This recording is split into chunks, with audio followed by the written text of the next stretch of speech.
নাস্তিকরা দেখেন না আলেমদেরকে বলে ধর্ম ব্যবসায়ী? কথা বলেন। আমরা ধর্ম ব্যবসায়ী না। যারা বলে আমরা ধর্ম ব্যবসায়ী, ওরাই ধর্মকে ব্যবসা হিসেবে, ধর্ম পালন করে ব্যবসা হিসেবে। নির্বাচনের আগে নামাজ পড়ে টুপি লাগে, ঠিক কিনা? 10 বছরে বাবার কবর জিয়ারত করে নাই, নির্বাচনের আগে কবর জিয়ারত করে।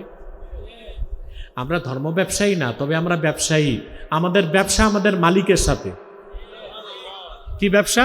আমরা জানমাল দিয়ে ইবাদত করব, তিনি জান্নাত দিবেন। আমরা নিরাশ হব কেন? আল্লাহর জমিনে আল্লাহর দ্বীনকে প্রতিষ্ঠার, আহকামে শরঈয়া প্রতিষ্ঠার, কোরআন সুন্নাহর বিধানে খেলাফতের ভিত্তিতে রাষ্ট্র গঠন করার অবিরাম সংগ্রাম চলেই যাবে। কবে তা প্রতিষ্ঠিত হবে আমরা জানি না। হতে পারে আমরা দেখব না, আমাদের উত্তরসূরিরা তা দেখবে। তবে একটা ভালো লক্ষণ আছে। ভালো, আমাদেরকে আল্লাহর ইবাদতের জন্য সংগ্রাম করতে হবে, ব্যক্তি জীবনে, সমাজ জীবনে, রাষ্ট্র জীবনে। পারবো তো ইনশাল্লাহ? বলবেন আপনারা যে খেলাফতের কথা বলেন, কবে প্রতিষ্ঠিত হবে? জানি না কবে হবে। আমাদের প্রচেষ্টা অব্যাহত থাকবে, আমাদের ন্যারেটিভ অব্যাহত থাকবে, ঠিক কিনা? পারবেন না বলি তো নির্বাচনের আগে ইসলামপন্থী দলগুলো ঘোষণা দিছে, আমরা ইসলামী রাষ্ট্র চাই না, কল্যাণ রাষ্ট্র চাই, এই ঘোষণা দিছে।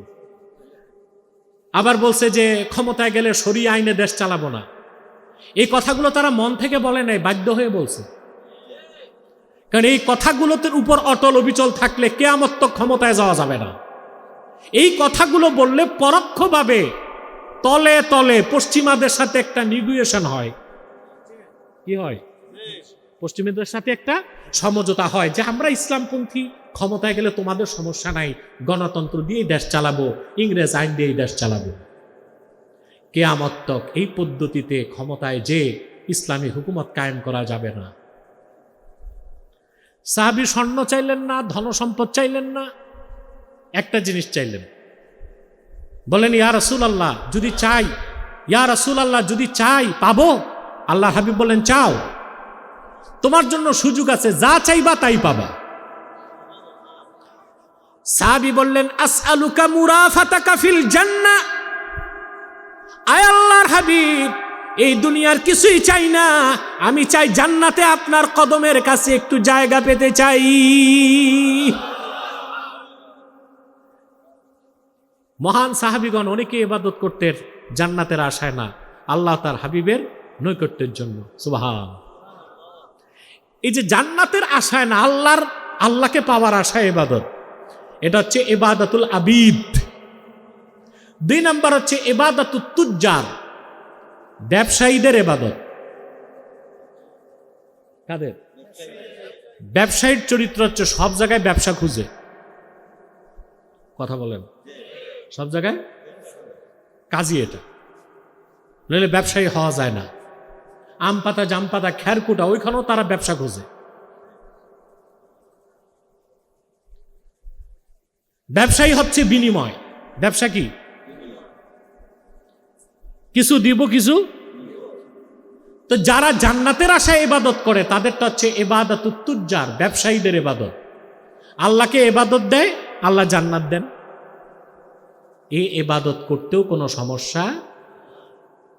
3 নম্বর হচ্ছে ইবাদাতুল আহরার, স্বাধীন ব্যক্তিদের ইবাদত। এটা আমাদের পক্ষে সম্ভব না। আল্লাহ নবীগণের ইবাদত ছিল ওই রকম। তাদের ইবাদত ছিল আল্লাহর শুকরিয়া, নেয়ামতের কৃতজ্ঞতা আদায় করার জন্য।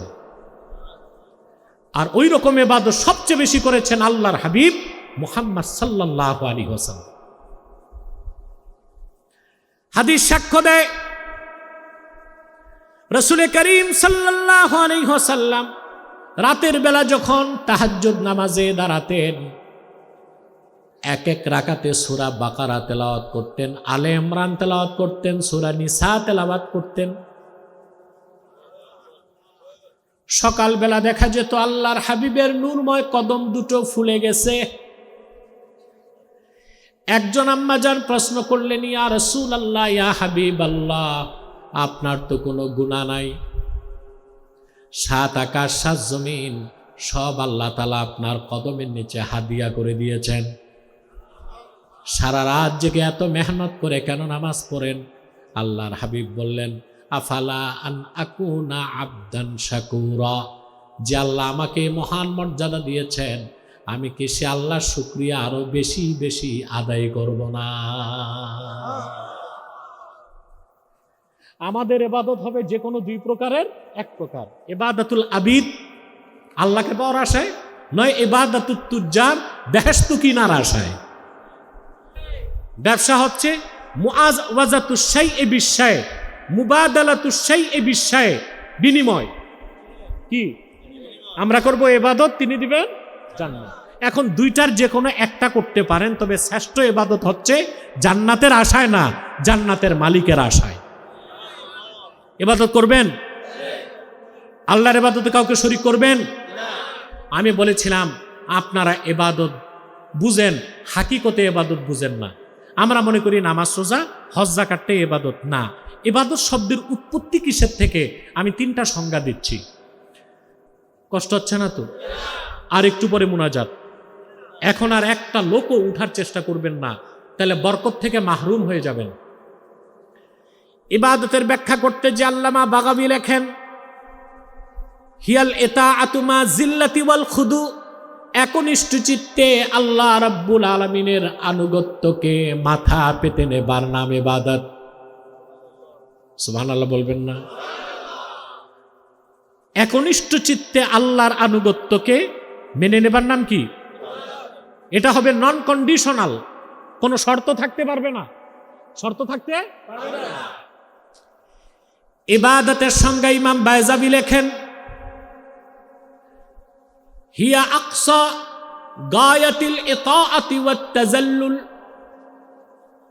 আল্লাহ রাব্বুল আলামিনের বিশ্ববরণ্য মুফাসসির আল্লামা জারুল্লাহ জামাকশারি কাশাফের মধ্যে লেখেন, ইন্না লাফজাতাল ইবাদা মাখুদাতুম মিন তারিকিল মুআব্বাদ আই মিন তারিকিল মুজাল্লাল।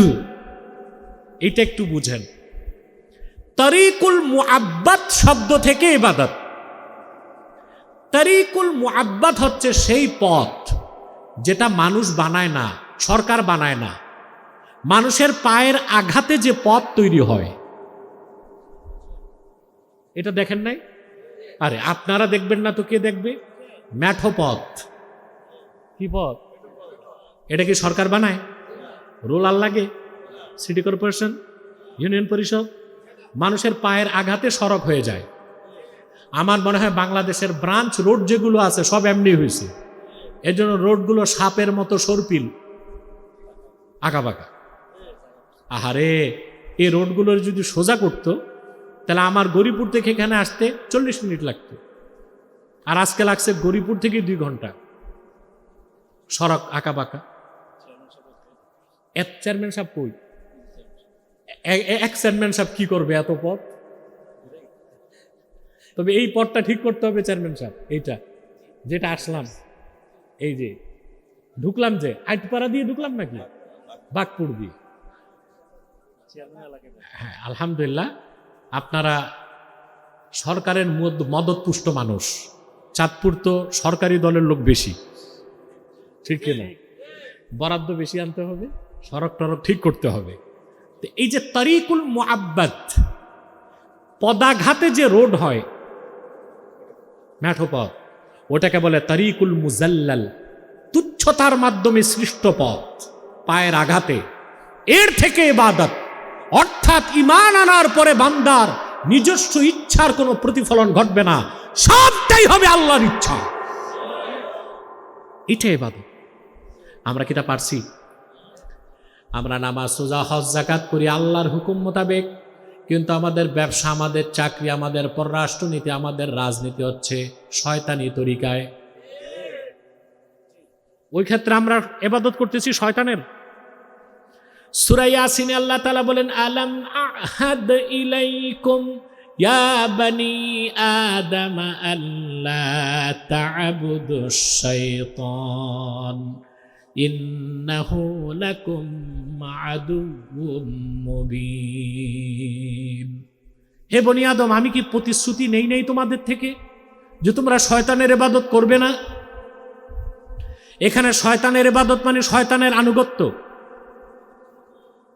সে তোমাদের প্রকাশ্য শত্রু। আল্লাহ পাক বলেন, ফানি'বুদুনি হাযা সিরাতুম মুস্তাকিম। ওয়ানি'বুদুনি হাযা সিরাতুম মুস্তাকিম, একমাত্র আমার ইবাদত করো, এটাই সিরাতে মুস্তাকিম, সহজ সরল পথ। আল্লাহর হুকুম, আল্লাহর আনুগত্য জীবনের সকল ক্ষেত্রে মানতে হবে। তাইলে আপনি আল্লাহর আব্দ, বান্দা হিসেবে স্বীকৃতি পাবেন, হাকিকতে ইবাদতে আপনি পৌঁছতে পারবেন। ঠিক কিনা বলেন? এইভাবে আমরা এখনো করতে পারি নাই, চেষ্টা করতে হবে। কি করতে হবে? চেষ্টা করতে হবে। আমাদের মসজিদ চলবে যেই বিধানে, আমাদের সংসদ চলবে সেই বিধানে, সংসদ চলবে যেই বিধানে, ব্যাংক এবং আদালত চলবে সেই বিধানে, ঈদগাহ চলবে যেই বিধানে, বাজার চলবে সেই বিধানে। ঠিকটা তো কইলেন, কিন্তু বুঝেন তো না, বুঝেন তো না, আপনারা বিভ্রান্ত হয়ে যান। ঠিক কিনা? অবশ্য সেই রকম বাংলাদেশ চাইলে ডেমোক্রেসি বা গণতন্ত্র দেওয়া সম্ভব না। ইমাম হোসেনের মহান আদর্শ খেলাফতের ভিত্তিতেই তা সম্ভব। ঠিক কিনা? এখন কি আপনি বাংলাদেশে ইচ্ছে করলে ইসলামী হুকুমত কায়েম করতে পারবেন? কথা বলেন। আল্লাহর ইবাদত করে মরতে চাই, আল্লাহর ইবাদতে কাউকে শরীক করতে চাই না। প্রথম শর্ত, ইবাদতে শিরক থাকবে না। দ্বিতীয় শর্ত, আল্লাহর হাবিব নূর নবীজি মুহাম্মদ মুস্তাফা সাল্লাল্লাহু আলাইহি সাল্লাম যে আদর্শ, যে সুন্নত রেখে গেছেন, ইবাদত হতে হবে সেই সুন্নত তরিকায়। এর বাইরে কোনো ইবাদত আল্লাহর কাছে গ্রহণযোগ্য না। 3 নম্বর শর্ত হচ্ছে ইবাদতের মধ্যে ইখলাস থাকতে হবে, নিয়ত ঠিক থাকতে হবে। নিয়ত ছাড়া, ইখলাস ছাড়া, বিশুদ্ধ নিয়ত ছাড়া কোনো ইবাদত কবুল হতে পারে না। আমরা তা মনে রাখবো ইনশাআল্লাহ। আল্লাহ আমাদের কবুল করুক, আল্লাহ আমাদের মঞ্জুর করুক। বলুন আল্লাহুম্মা আমিন। মোনাজাত হোক একটু সালাত ও সালামের পরে। আর কিছু বলতেন? আমি সবার জন্য দোয়া করব, বিশেষ করে মসিউর রহমান সাহেবের বাবা, ফুরফুরার বিশিষ্ট খলিফা মৌলবী দিয়ানতুল্লাহ সাহেবের স্মরণে আজকের মাহফিল, কবরবাসীদের মাগফিরাতের জন্য মাহফিল। আসুন আমরা একটু সালাত ও সালাম করে দোয়া করি, যেন আল্লাহ আমাদের দোয়াকে কবুল করেন। মহাব্বতে সাল্লাল্লাহু আলা। কোথায় মুরাদ? মুরাদ কই ছিল তো? ওনার আর বাকি যারা ভাইরা আছেন, বোনরা আছেন, সবার জন্য দোয়া করবেন, এলাকাবাসীর জন্য দোয়া করবেন। অতিথি যারা এসছে, বিশেষ করে শামসুল আলম সুমন, পুরা সময়টাই কোরবানি করছেন, আলহামদুলিল্লাহ। দোয়া করবেন। আমাদের চেয়ারম্যান সাহেব বেলায়েত হোসেন, ওনাকে বলার পর উনি বক্তব্য দেয় নাই, ভাবছে দেরি হবে হুজুরের। আমি দোয়া করে দিলাম, আল্লাহ তাকে সফল করুক। আলহামদুলিল্লাহি রাব্বিল আলামিন ওয়াল আকিবাতু লিল মুত্তাকিন ওয়াসসালাতু ওয়াসসালামু আলা নাবিয়িনা ওয়া নাবিয়িল আমবিয়া মুহাম্মাদিন সাল্লাল্লাহু আলাইহি ওয়াসাল্লাম রাহমাতিল লিল আলামিন। আল্লাহ তাআলা অষ্টম বার্ষিক ইসালে সব মাহফিলে তোমার অসংখ্য জাকের শাকের নেককার বান্দা, পর্দার আড়ালের মা বোন নিয়ে হাত তুলেছি। মাবুদ, এতগুলো মানুষের মধ্যে যার দুটো হাত ভালো লেগেছে মাবুদ, তার হাতের বিনিময়ে আমাদের জিন্দেগীর গুনাহ রাশি মাফ করে দাও। হৃদয়ের গভীর থেকে দোয়া করি আল্লাহ, তোমার আখিরি নবী নূর নবীজি আমার মুহাম্মদ মুস্তাফা সাল্লাল্লাহু আলাইহি ওয়াসাল্লাম আজ থেকে ১৫০০ বছর আগে দুনিয়ার থেকে বিদায় নিয়েছেন। হায়াতুন নবী হিসেবে জান্নাতুল ফেরদাউস রওজা মুবারকে বিশ্রাম নিয়েছেন। আল্লাহ তাআলা জীবনে একবার তোমার আখিরি নবী নূর নবীজি আমার মুহাম্মদ মুস্তাফা সাল্লাল্লাহু আলাইহি ওয়াসাল্লামের জান্নাতুল ফেরদাউস রওজা মুবারক উপস্থিত হয়ে গো আল্লাহ, তোমার হাবিবের নূরের কদমে দরুদ ও সালামের হাদিয়া দেবার আগে আল্লাহ তুমি ডাক দিও না। রব্বুল আলামিন একবার বা একাধিকবার যারা সোনার মদিনায়, নূরের মদিনায় যেতে পেরেছি আল্লাহ। জীবনে বারবার তোমার আখিরি নবী নূর নবীজি আমার মুহাম্মদ মুস্তাফা সাল্লাল্লাহু আলাইহি ওয়াসাল্লামের নূরের শহর মদিনাতুল মুনাওয়ারা জিয়ারতের জন্য তাদের কপালটা খুলে দাও।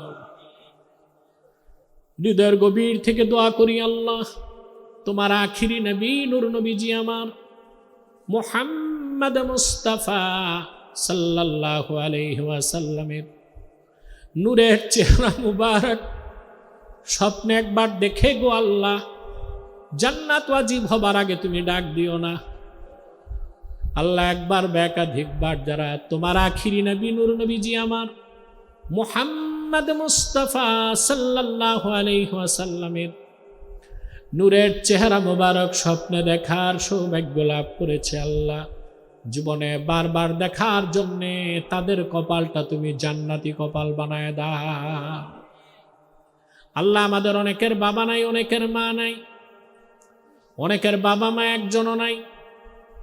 মাবুদ, মৌলবী দিয়ানতুল্লাহ সাহেব সহ এই এলাকার যত ইমানদার নরনারী দুনিয়ার থেকে বিদায় নিয়েছে আল্লাহ, ইমানের দৌলত সিনায় নিয়ে তাদের কবর আযাবগুলো মাফ করে দাও আল্লাহ। তাদের কবরগুলোকে তুমি জান্নাতের বাগান বানায় দাও রব্বুল আলামিন।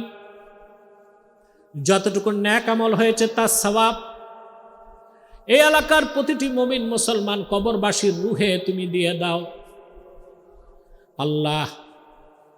কবর জগতে তাদের সুখ শান্তি বাড়ায় দাও রব্বুল আলামিন। গুনার বোঝা কাঁধে করে হাত তুলেছি। আলোচনার শুরুতে আমার প্রতিশ্রুতি ছিল মুনাজাত করে গুনাহ মাফ করে বাড়ি যাব। মাবুদ, আজকের মুনাজাত যদি কবুল না হয়, কাল কিয়ামতের দিন আমি আসামির কাঠগড়ায় দাঁড়ায় যাব। রব্বুল আলামিন, আমার গুনাহের দিকে দৃষ্টি না দিয়ে, তোমার বান্দাদের গুনার দিকে দৃষ্টি না দিয়ে আল্লাহ তোমার কোরআন কারীম সামনে নিয়ে হাত তুলেছি। আমি সহ সবার জিন্দিগির গুনাহগুলো মাফ করে দাও, আমাদের নেক দোয়াগুলো কবুল করে নাও রব্বুল আলামিন। পর্দার আড়ালে আমার মা বোনেরা হাত তুলে বসে আছেন। যত নারী মা আর বোন হাত তুলেছেন আল্লাহ তাদের গুনাহগুলো মাফ করে দিন, তাদের প্রত্যেককে আবেদা জাহেদা সালেহা বানায় দিন, তাদের প্রত্যেককে এক একটি সোনার সংসার হাদিয়া করে দিন রব্বুল আলামিন। সুবেদপুর এলাকার কলিজার টুকরা যুবকগুলোরে তোমার হাতে তুলে দিলাম। প্রত্যেক যুবককে খাঁটি ইমানদার বানায় দাও, সহি আকীদার ধারক বানায় দাও, আহলুস সুন্নাল জামাতের অনুসারী বানায় দাও, খাতমে নবুয়ত আন্দোলনের সৈনিক বানায় দাও, নামাজি বানায় দাও, চরিত্রবান বানায় দাও। যে যুবকের ব্যবসা আছে বারাকা দাও, যার চাকরি নাই কর্ম দাও, যে যুবকটা বিদেশ যেতে চায় তার স্বপ্ন পূরণ করে দাও আল্লাহ। এখানে কচুয়ার ফারুক তাহরিকের সদস্য যাদের নিয়ে এসেছে তাকেও আমাদের সংগঠনের সদস্যদেরকে তুমি কবুল করো আল্লাহ। এই মাহফিলের জন্য যারা স্বেচ্ছাসেবকের দায়িত্ব পালন করেছে তাদেরকে তুমি কবুল করো। ধন দিয়ে মন দিয়ে যে যেভাবে সাহায্য করেছে সকলের ধন ও মনকে কবুল করে নাও আল্লাহ। আমাদের মুশকিলাতকে আসান করে দাও, নেক হাজত ও চাহাতকে কবুল করে নাও আল্লাহ। আমাদের প্রত্যেককে তোমার অলির কাতারে জায়গা করে দাও। আল্লাহুম্মা ইন্না নাতাওয়াসসালু ইলাইকা বিওয়াসিলাতি হাবিবিকাল মুহতারাম নবিকাল খাতিম সাইয়্যিদিনা ওয়া সাইয়্যিদিল আবরার নবিয়িনা ওয়া নবিয়িল আম্বিয়া মুহাম্মদ ইবনে আব্দুল্লাহ নবিয়্যিল্লাহ রাসূলিল্লাহ সাল্লাল্লাহু আলাইহি ওয়াসাল্লাম الذي أكملت به قصر النبوة وحكمت أن لا نبي بعده وأعلنت في القرآن بالبرهان أن محمدا صلى الله عليه وسلم خاتم النبيين والمرسلين قبل 1500 سنة وصلى الله تعالى على خير خلقه نبينا محمد نور الله وعلى آله وصحبه أجمعين বিরহমাতিকা ইয়া আরহামার রাহিমিন।